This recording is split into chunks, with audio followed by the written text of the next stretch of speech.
നല്ല വണ്ണം അങ്ങനെ ഇളക്കി കൊടുക്കുക. കുട്ടികളെ വളർത്തുമ്പോൾ എങ്ങനെയായിരിക്കും നല്ല പോഷകം കൊടുക്കുമ്പോൾ ആരോഗ്യമുള്ള കുട്ടികളായി മാറും ഇല്ലേ? എല്ലാ ആഴ്ചകളും നല്ല പോഷകമുള്ള ആഹാരങ്ങൾ കൊടുക്കുകയാണെങ്കിൽ ഈ ചെടി നമുക്ക് നല്ല വിളവ് തരും. ഞാൻ ഡോക്ടർ സുധീഷ് ഗുരുവായൂരാണ് ഇവിടെ ദുബായിൽ നിന്ന്. വെണ്ട കൃഷി അതിന് പരിചരണമാണ് ഞാൻ പറയാൻ പോകുന്നത്. ലാഭകരമായി വെണ്ട കൃഷി ചെയ്യാനായിട്ട് എന്താ വേണ്ടതെന്ന് അറിയോ? അറിയില്ല അല്ലേ? ഞാൻ പറയാം. നല്ല ഇനം വിത്തുകൾ തന്നെ എടുക്കുക. ചാണകപ്പൊടിയാണ്, കണ്ടോ? കുറച്ച് ചാണകപ്പൊടി വിതറാം. നമ്മൾ വിതറാൻ പോണത് കാൽസ്യം പൗഡറാണ്. നമ്മൾ എപ്പോഴും ചെടികൾക്ക് ആവശ്യം എന്ന് പറയുന്നത് കാൽസ്യമാണ്. കുറച്ച് കാൽസ്യം പൗഡർ വിതറാം. നമ്മൾ ഇടാൻ പോണത് വേപ്പിൻ പിണ്ണാക്കാണ്. കണ്ടോ? എല്ലാം മണമുണ്ട്, കണ്ടോ? നമ്മൾ വളമൊക്കെ ഇട്ട് കഴിഞ്ഞ് നമുക്ക് നിലം ഉഴുത് മറിക്കണ്ടേ? ഇതാവാ അടി 1 2 3 നല്ല ഒരുക്കി കഴിഞ്ഞു. നമുക്ക് ഇനി പിന്നെ അടുത്തെന്താ വേണ്ടത്? നല്ല ഇനം വിത്തുകൾ വേണം അല്ലേ? വെള്ളം ഒഴിക്കണം. പുട്ടുപൊടി കുഴക്കണ പോലെ നല്ല വേണം കുഴച്ചെടുക്കുക. കണ്ടോ വിത്ത്? കണ്ടോ? വെണ്ടയുടെ വളർച്ചയ്ക്ക് വേണ്ടിയിട്ട് ഇതേപോലെയുള്ള ബ്രാഞ്ചസ് നമ്മൾ കട്ട് ചെയ്തെടുക്കുക. കണ്ടോ? എല്ലാ ആഴ്ചകളും ഇതിന് കഴിക്കാനായിട്ട് ഫുഡ് കൊടുക്കുക. അതാണ് സംഭവം. കണ്ടോ?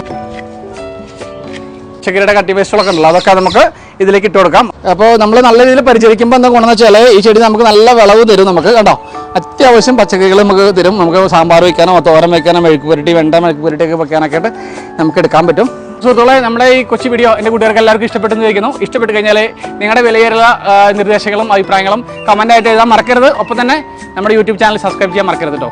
ദുബായിലുള്ള ഈ പാവപ്പെട്ട കർഷകനെ നിങ്ങൾ പ്രോത്സാഹിക്കണം കേട്ടോ. നിങ്ങൾ ഇതിൻ്റെ കൂടുതൽ വീഡിയോസ് നമ്മുടെ യൂട്യൂബ് ചാനലുണ്ട്. ഡോക്ടർ സുധീഷ് ഗുരുവായൂർ എന്ന നമ്മുടെ യൂട്യൂബ് ചാനലിൽ കൊടുത്തിട്ടുണ്ട്. ബാക്കി വിശേഷങ്ങൾ അവിടെ പോയി കാണണം.